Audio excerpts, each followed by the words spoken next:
রাসূল সাল্লাল্লাহু আলাইহি সাল্লাম বললেন, পৃথিবীর মানুষ ধ্বংস হবে তিনটি কারণে। তার একটি হচ্ছে যখন সে মন মতো চলবে, দুই সহনতা, যখন কৃপণতাকে মেনে নিবে।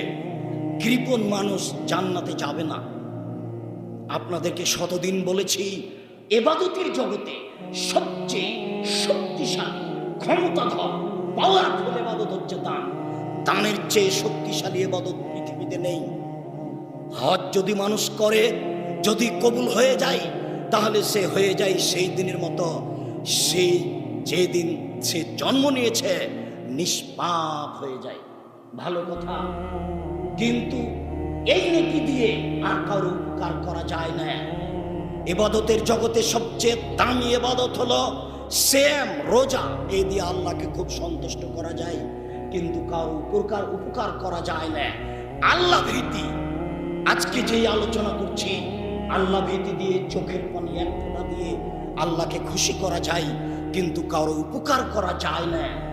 এটা যতই ভালো দামি ইবাদত হোক না কেন, নামাজ সালাত এই দিয়ে আল্লাহকে সবচেয়ে বেশি ডাকা যায়, সালাত দিয়ে আল্লাহকে সবচেয়ে বেশি ডাকা যায়, এই কথা ঠিক, কিন্তু আরেকজনের উপকার করা যায় না।